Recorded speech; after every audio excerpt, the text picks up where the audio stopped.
Hello everyone and welcome back to the channel where we discuss all things narcissism, and this video is going to be a few of the narcissist's strange behaviours. When it comes to dealing with narcissistic people, when people do sort of begin to look into information of what they have been through to gain an understanding, you'll often notice a similar pattern of behaviour. Now, some of these things can just be who people are. Some of these things can follow with other disorders, other issues, and some of these things are completely innocent. So it depends on the person you're dealing with, the pattern of behaviour, whether they feel entitled to have everything their own way, whether they have a willingness to exploit people, whether they lack the empathy to care about others, whether they have that sense of entitlement and they follow that pattern of behaviour. And you'll often notice the people around them suffer and they never take responsibility. Nothing is ever their fault. So one of the first strange behaviours of a narcissistic person is they walk ahead of you. Again, there's plenty of reasons why people can walk ahead. People can just have a faster pace, longer legs, be in a rush to get somewhere, want to make sure that on a family day out, all the family gets to enjoy everything and tries to speed people along.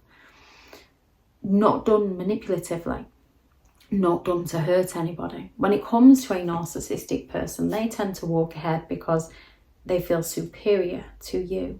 They feel better than you. So it puts you in your place to them by them walking ahead of you. With some narcissistic people, they'll just simply be people out there that know nothing about you. So they just do not want to be seen with you. They don't want to be recognised with you.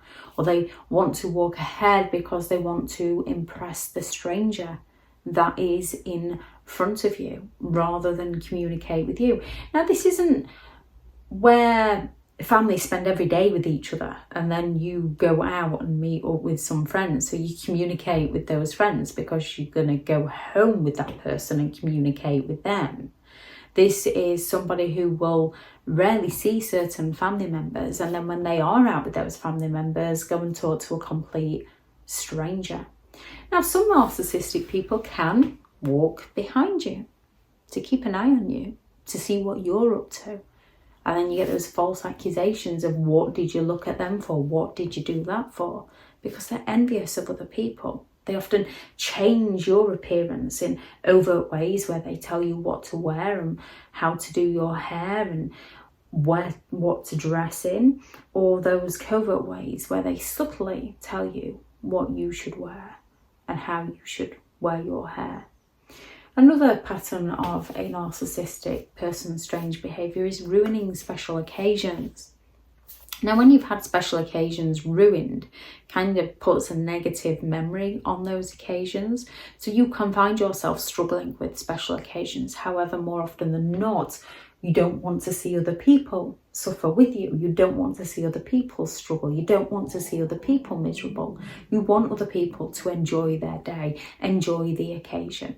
Narcissistic people don't want this. They feel envious of other people's happiness unless they are responsible for other people's happiness. So some grandiose narcissistic people will go all out on a special occasion for somebody. However, they're looking for that adoration, they're looking for that admiration, they're looking for that praise, and they're looking for that eternal gratitude. They will use what they did for you against you forevermore to get their needs met by you. The majority of narcissistic people will go all out to ruin special occasions and celebrations because it's not about them. They don't want to see other people achieve. They're envious of other people's success. They believe people have stolen something from them. Therefore, they seek to bring people down, crashing down, to feel better about themselves. And you'll often notice when a narcissist has ruined an occasion for others, the narcissist feels happy, they feel smug, they feel in control. Nobody ruins a special occasion like a narcissist who isn't the centre of attention.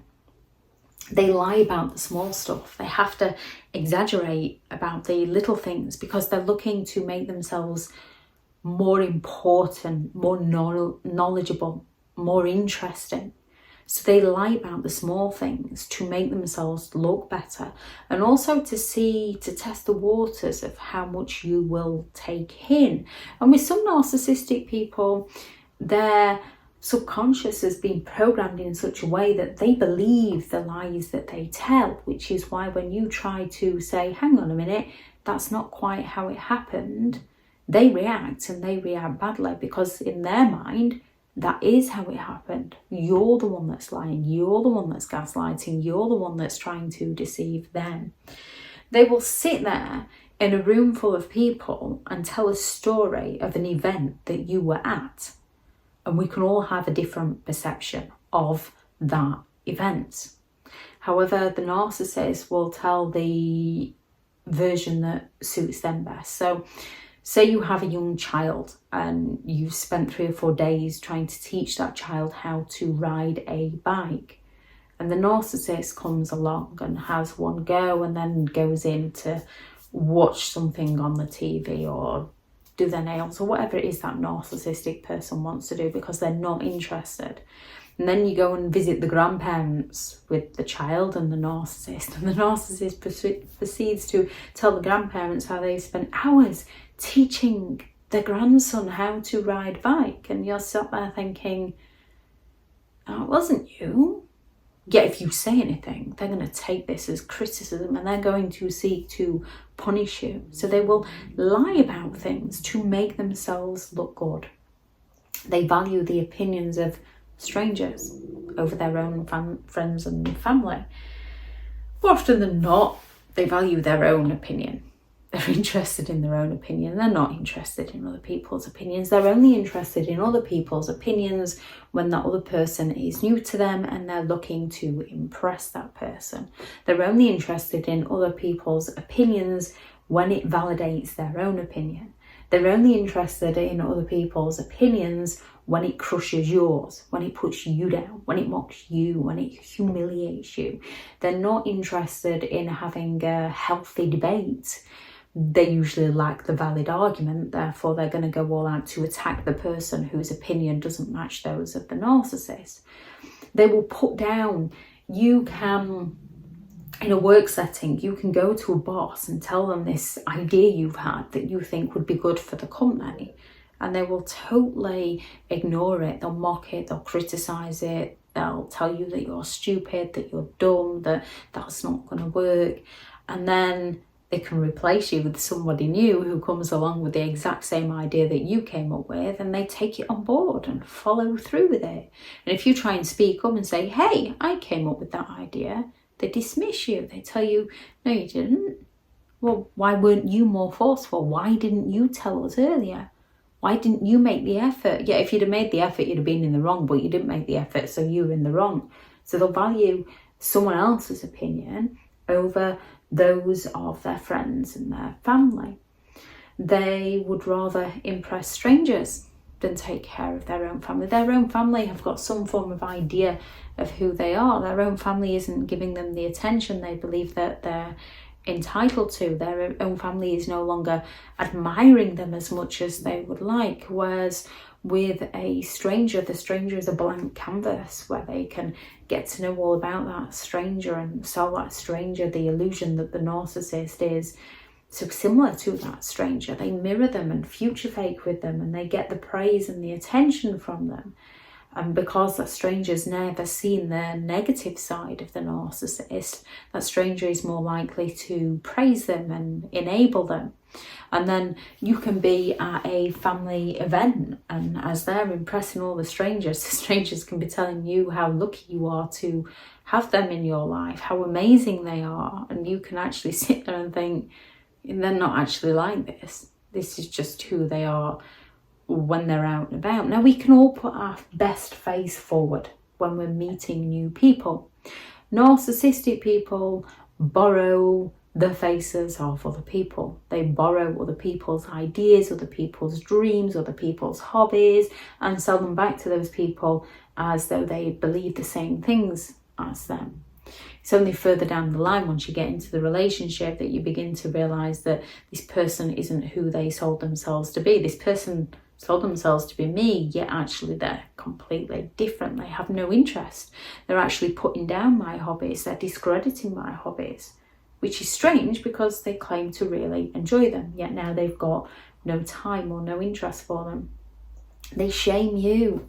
Narcissistic people don't like that feeling of shame, so you'll often notice the very things they don't like being done to them, they will do to you. So they don't like the feeling of shame, so they go around shaming everybody else. They don't like it when people don't communicate with them, when people fall silent on them, so they go around falling silent on everybody else. They don't like it when people interrupt them, so they go around interrupting everyone else. They also interrupt people because they're not interested in what other people want to say. They want to bring it back onto themselves. They want to bring it back onto how they know more than you, how they've suffered worse than you, how they can help you more than the doctor you visited can help you. Not in a way where you've seen a doctor over some form of ailment and the doctor has advised this and it's not kind of working out for you, and they just come along and say, oh, my friend tried this and it worked for them. It might not work for you, but it might be worth a try. Or, oh, I had a similar thing and I did this and that worked, so you might want to give it a go. It might not work for you. You never know. They're going to turn around and say, your doctor's wrong. It's not that. What you need to do is you need to go and do this. Because in their minds, they're above that doctor and they know what will help you. And if you don't take on board their advice, then you're insulting them and they take offence to this, and then they seek to insult you and pull you down or humiliate you by whatever you told them in confidence. They go and tell those around you. They shame you. And if you try to approach them about this, they just turn around and claim, you never told me not to tell anybody else. So they can act all innocent, or they can turn around and just say, I was only trying to help. When they weren't, they was just trying to help themselves look good, look better. There are plenty of strange behaviours of narcissistic people. Any you noticed, please do add those into the comments. And again, just because some people can act in these ways doesn't necessarily make them a narcissistic person. People can fall silent on a narcissist when they realise that no amount of communication is going to work with them. So it's time to just cut communication and cut contact and leave them to it. People can have other disorders, other issues where they naturally interrupt people. However, the majority of them will think, oh, I'm ever so sorry, I didn't mean to interrupt you. And they will recognise it within themselves, maybe not as a young child, but as they grow into adulthood, they begin to recognise these things within themselves. Narcissistic people don't recognise these things within themselves. They recognise them within other people. They point them out within other people. They rarely to never go home and question themselves because they're too busy questioning everybody else. Thank you very much to all the returning subscribers, and your continued support with the channel is greatly appreciated. If you are new to the channel, I'm Liz Shaw. This channel is all about narcissistic behaviour to give you more understanding of the people you might be dealing with within your life, how to handle yourself around those people if you cannot come in contact, and different methods to find what works for you to help you understand and overcome narcissistic and emotional abuse. If you do find the information helpful on the channel, please do subscribe. If you are looking for further help and support in understanding and overcoming narcissistic and emotional abuse, I do have several online guides available, and those teachable links are in the video description. If you're looking for someone to speak to, I have partnered with BetterHelp, and their sponsored link is also in the video description. Go out there and create the day that you deserve, because you do deserve to have an amazing day. Bye.